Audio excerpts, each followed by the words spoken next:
And we're live. God, that was easy. I can't believe this. For anyone that's tuning in live, this is weird.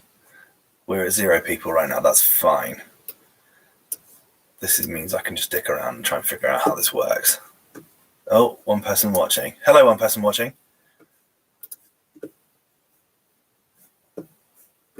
Two.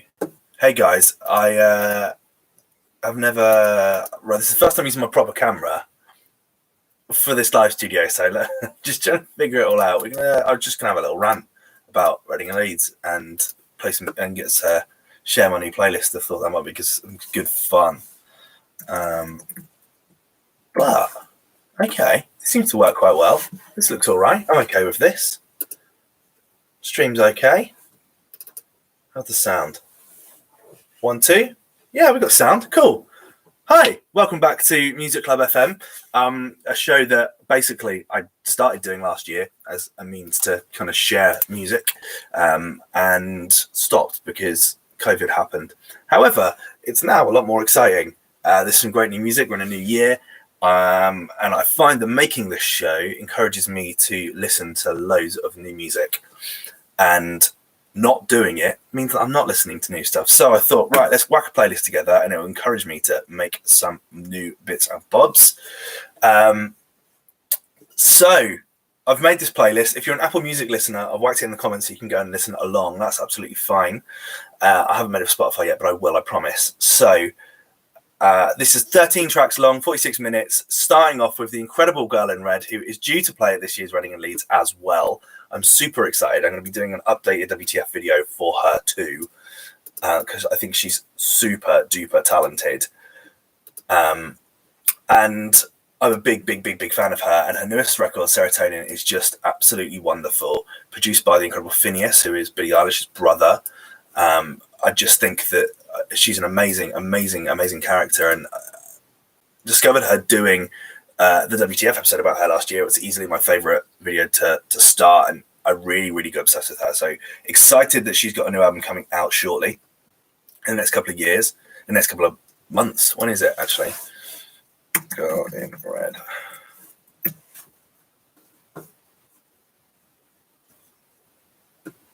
'30th of April, so we're 25 days away. Released on AWOL, which is part of Sony Music, pending. Oh, it's part of Cobalt. Cobalt being bought by Sony. There we go. Well, we'll be going over those in more WTF episodes throughout the year. But this, for now, is the incredible Serotonin, and it's a wonderful way to start the record. I think it's absolutely great. Moving on to the next record that I want to talk about is the incredible 101 by Deaf from Above 1979. It's weird doing this without being able to edit it because I don't get to cut out all the ums and ahs. 1 by 1 by Deaf from Above 1979 is just this incredible.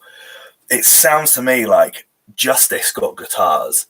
It has this real cool indie disco feel, bit more rock and roll, big chuggy guitars, but then it actually feels like a kind of like electro house record from 2005. It is super cool. Oh, hang on. No, let's not do it through those. I was listening to Zayn the other day, and he was just saying it's the first time in ages. The Deaf from Above are on their 7th studio album, and it's their best yet. It's those hi-hats. So aggressive. The hi-hats are so aggressive. A big fan of this. Really excited they're back. Really hope that we see them kind of play festival season this year. I don't know whereabouts they're from. They're from Toronto, Canada. So cool. They're so cool. And where are they due to play? Are they playing anywhere this year? Can we go see them? Playing alongside Mastercraft. That's so cool. They've got one upcoming gig, and that's September. They're playing Life is Beautiful Festival in Las Vegas. Yeah, amazing. 101 by Deaf from Above 1979. It's a record that just hits and doesn't stop. I'd love to see this at a festival this year. It'd be absolutely amazing. The third record on this playlist is the 45 Smoke, the opening record from the latest Slow Tie album. So I'm gonna a bit parched. The 45 Smoke, amazing new album from Slow Tie. What a comeback, especially after having the dreadful media that he had at the start of last year. This record comes in and starts with just absolute fire. He doesn't dick around with any of his flows. It's all so aggressive until it's super smooth, and this album really does dart from being super in your face to just really beautiful and slow, and I think the Slow Tie's just done an amazing job of that. Was booked for Reading last year, hasn't been announced for this year, but I'm surely Slow Tie will be playing this year, festival season, surely. My biggest mistake last year in 2019 was not catching him on the Festival Public on the Radio 1 stage. So we all make mistakes. We're all perfect.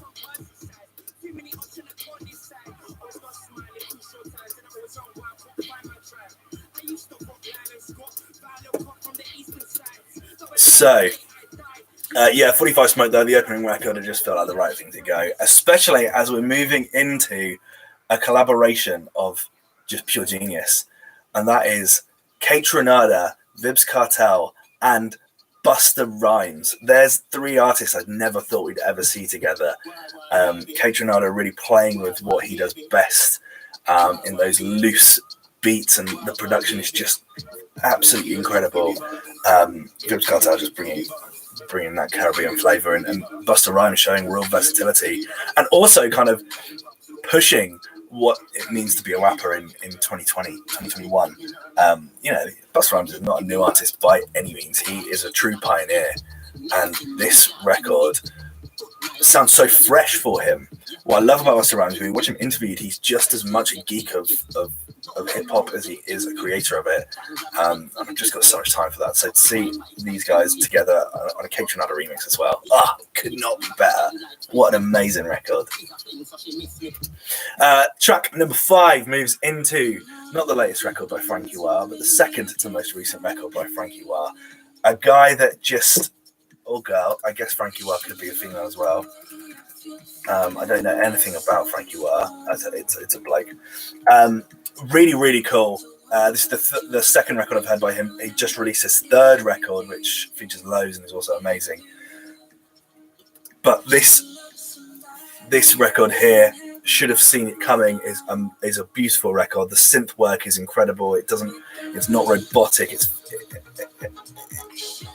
like an LFO wrapped in an LFO, which for me sounds like it shouldn't work, but it does. And it's just wonderfully euphoric, and yeah, makes me want to go to a nightclub. I'm not gonna lie. Following on from that, we've got the incredible Grand National by Courting, a record which I discovered through Alex Rice of Sports Team's Twitter page the other day, when he was saying that they sound nothing but like they just sound like parquet chords, which they always get compared to. I think this is really fun. If you're a fan of people like Sports Team, if you're a fan of people that do nothing or that kind of style of indie, then I think that Courting are a good one for you. This is a wicked record, Grand National by Courting. It's entertainment. Those are the tools that find exploitation. We're also kind of equipped. Not quite by the world. I don't want to play some bad game. I always end up losing my brain. I'm so stupid, hard again. I'm not anybody. So cool. I don't know if playing music is going to get me some form of copyright strike or something if it'll get taken down, but I thought we'll give it a go. Moving on from Courting and Grand National is the incredible Plura by King Gizzard and the Lizard Wizard. This is like King Gizzard's 22nd album or something. King Gizzard and the Lizard Wizard. Oh, they just seem to just not stop releasing new music.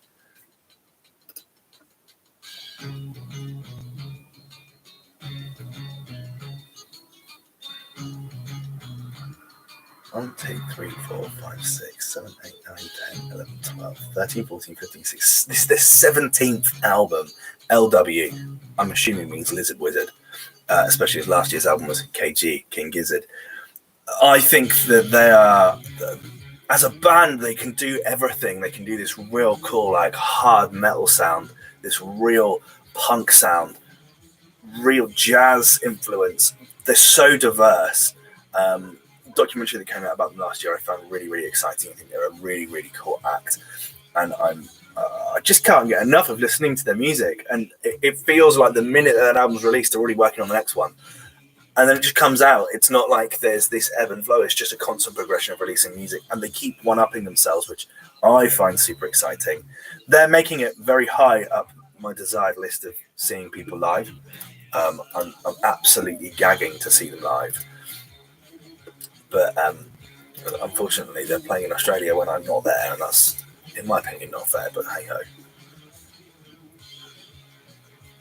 This record, Plura.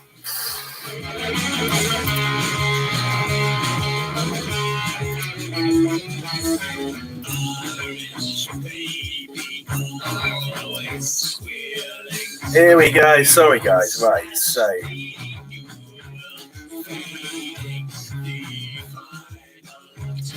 Sorry, I couldn't get the live chat working. We're 11 minutes in and I'm only just replying. J-Red, DFA needs to be announced for running leads. I completely agree. They would be so cool to see at R&L, especially on the Porridge Radio 1 stage. That'd be amazing. Jared Hallworth, yes, mate, love this. Jared, did you message me on Instagram, and do I need to get back in touch with you? If I did, then yeah, let's sort that out. Will Bowen, when do you think we'll have the next announcement? I don't know, Will. I've just want it to be now. Like I'm ready for some new names. As a quick announcement, I'm currently editing the next Hidden Flock episode. It's been a long time. I've been super busy, and I'm really excited to be making new videos. I've recorded it, so it's just a case of getting it back and up and out. However, I'm still in the process of recording that, so of editing that. So hopefully in the next couple of days that'll be live. Charlie there sorting me out with the Death from Above from Canada. Nice one. Aaron Cowley, any announcement on the date predictions? Predictions. I think Frankie Wah, probably. Dance stage. I think you'd be... who else would I think would be on the dance stage? Bicep, I think, following last year's raging success from them, I think Bicep would be huge there. On an indie kind of thing, I think... Who's not been announced? I think the likes of your Foals and your Tame Impalas and your big acts like that are probably booked out. Bombay are playing all points east, that kind of stuff. Littler bands, there's all sorts of stuff coming that we just don't... There are bands that I don't even know about yet that I'm going to be in love with that aren't announced. We've got a couple of acts on the rest of this playlist which I'll be going over who I think might be a little bit more inclined to be playing. J-Red, yes, it's back. Yes, it is J-Red. Nice one. Didn't get much news from the government tonight.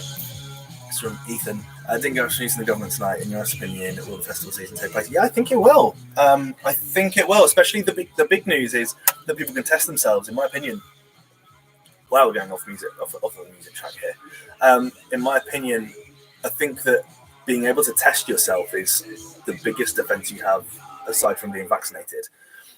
Because if you know that you can do it and you can test yourself and then you go see someone and you know that they've tested themselves and they're going to be cleared, then no transmission, right? So we could very quickly get to very little numbers in a very quick space of time with a mix of vaccine rollout, people being smart and people being able to test themselves. We've been going at this completely fine for a year. So I think, yeah, August, end of August is pretty likely. Wilbur and quality sound, all good, mate. Sweet. We're using like my temporary Mac as the sound for this, so it's not the greatest. And I apologise. Okay, the next record that I love, which if you can hear it in the background, is the incredible Under the Skin by Gengar, a band that I came across probably 5 years ago now. Really, really cool indie band from... This must be the third album as well, right? Gengar have been around for a minute. Formed in 2013 at Stoke Newington, in Hackney. This must be the third album. Yeah, the third album, Sanctuary, came out last year. But their newest single, Under the Skin, is bloody brilliant. They have done a little bit of an inhaler by Foles, where they've been this kind of had this funk sound to them, and then this record builds and gets a bit dark and nasty, and I really think it suits them. Under the Skin by Gengar, great progression for them. Really like them, and I think we'll probably see them at R&M this year.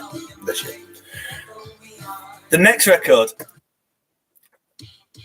bit personal to the Music Club fam, is the incredible Jump the Gun by Aligners. These guys we interviewed, they were one of the first bands that we interviewed on this channel, and I'd love to get back to doing some more of that. Just from up the road here, they're in Warrington, kids fresh out of college, or still in college, and super great to hear new music from them, and it feels to me like a real cool evolution. Jump the Gun here, I can hear the Catfish influences in this one, maybe a bit of Sandara Karma as well. Just brilliant. And I know it's a good record when I play it and my girlfriend goes, oh, I like that. It's not that there's nothing more to that. Maybe they're doing something right. And it's great to see young artists thrive and make great music. And keep doing what you're doing, lads. And I'd love to help out wherever I can. The next record, Everybody's Gotta Love Somebody by Alfie Templeman. Talk about young artists thriving. Goodness gracious me. These guys, this kid it's disgraceful how talented this kid is. I cannot believe how talented this kid is. He must be, 18 now, Alfie Templeman? Making records like he's Nile Rodgers, like there's... What's going on with the world? Caught Alfie Templeman support sports team in Leeds in 2019 in November or December. He was really great, and I kind of knew him at the time. And then he's just in the last year put a record out after another record after another record, and is more and more and more incredible. And I'm so happy for him. So happy for him. I would be so shocked if we don't see Alfie Templeman play the Radio 1 stage. I would be so shocked. So that is another prediction for you. Alfie Templeman on the Festival Republic stage. Too small for main stage, too big for Festival Republic, I think, because he's got he's B or C list Radio 1 now. Like, he's pretty big, you know what I mean?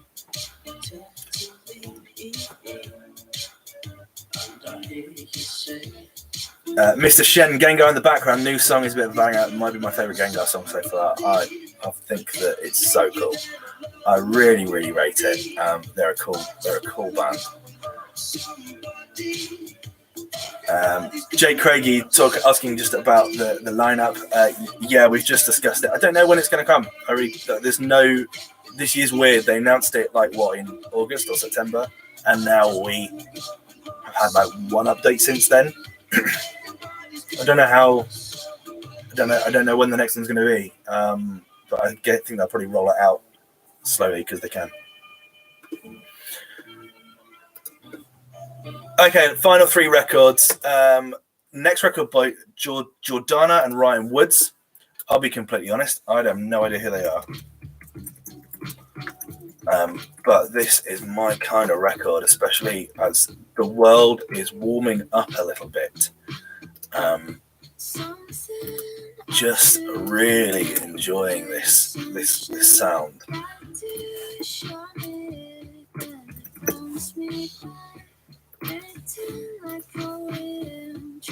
Jordana Nye, better known by her first name, is an American bedroom pop musician. I'm sure she hates being called bedroom pop. I don't blame you either.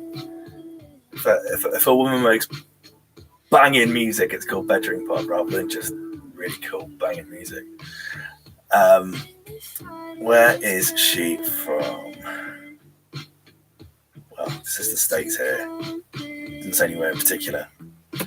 But really cool. I love the progression of this. I think if you're a fan of people like Beepa Doobie or Haim or any of those incredible female artists that are around at the moment, then I think that probably Jordana and Ryan Wood's record, Doubt of Revival, is one to check out. Love the way that this progresses. It builds into a bit of a rocky monster, super grungy. Big fan.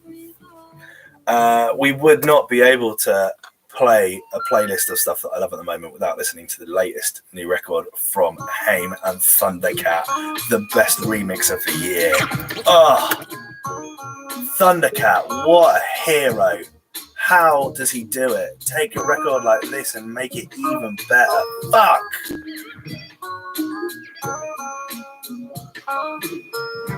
Mr. Shen got any gigs booked? Continues for Inhaler and Denver McKenna this year and Falls twice next year. Here's the thing, guys. I'm trying to move back to Australia. So it's problematic for me to book gig tickets. I had gig tickets for Idols at Brixton Academy, which would have been fucking amazing. But they've rescheduled it to next year. So I'm now like on limbo, waiting to try and find out when the fuck I'm going to see any gigs. And I'm hesitant to buy anything for next year because I might be across the other world. So, I mean, gig limbo, it's the worst. I hate it. All I want to do is go listen to some great new music and I can't wait to see new stuff. So what I'll probably do, Mr. Shen, is when gigs open again in June, or is it May? When gigs open, is it May or June? Anyway, whenever it is, I'll just go into Manchester for the night and just go see some bands and some artists, because that's where I'm at. Just see what I can get and see. But that's okay too. Hey, you know, you can do much worse than that. This record in the background, Home, Woman in Music Part 3, the expanded edition, 3 AM, featuring Thundercat, adding just this incredible funk level to it. Just can't get enough of this. They're an act that I can't wait to see. I really can't wait to see them. I really hope we get to see some more music from them in the future. See more from them in the future, but I just don't know if I'm going to get a chance to see them this year. And the last record on this playlist, again, it's a nice little slow number. It's Porridge Radio, Piglet, and their record Let's Not Fight. Beautiful record that just keeps building and building and building. It has part 1 and part 2, and I never realized that part 1 was the same as part 2 because I just have it like automated in the background, and it wasn't until I clocked it and it woke up with it in my head at like 4 o'clock in the morning that I kind of fell in love with it. 2 artists that I really like. Porridge Radio put some great records out in the last few months. Piglet has cropped up on a couple of records that I've noticed again in the last 12 months. So this record was always going to be a great one. And a lovely finisher to this playlist. Music Club 019. I'm going to try and do this a little bit more. How do we feel about live? I don't know if this works. There's only 3 people watching. That's hilarious. But I do like the interactivity of it. Like, it's good fun. I think we could have some fun with this. And I get to just talk to Mr. Shen. Although Australia have been having some gigs this year, so maybe you can see some cool artists there. And there's some great artists in Australia at the moment. So that will always be a good thing. As I said, the link for the Apple Music playlist is in the description below. I will try and get Spotify playlist to you this afternoon, but I don't think I've got Spotify on the computer, so that might take some time. And I'm glad that this live thing works. It also means I don't have to edit anything. So what we might do is a little bit of pre-recorded, mixed with a little bit of live, and I can just do this on a Monday night because it takes 25 minutes rather than 6 hours to edit. So what do we think? Does this work? Perhaps I'll do 7:30 on a Monday. That seems to work for me. Cool. Well, thanks for tuning in, guys. It's been really good fun. Let's have WTF will be returning this week. I don't think it's going to be like super structured in terms of release schedule, but I am researching, and that's the hardest bit. And then once I've started researching, it's then a case of going in and recording and editing, and that bit is quite easy for me. So I will absolutely keep you in the loop. And have to do some more of these live videos because I'm playing around with live a lot more with my work at the moment, so perhaps we can take full advantage. Enjoy. and I'll see you in the next one. Cheers. Bye.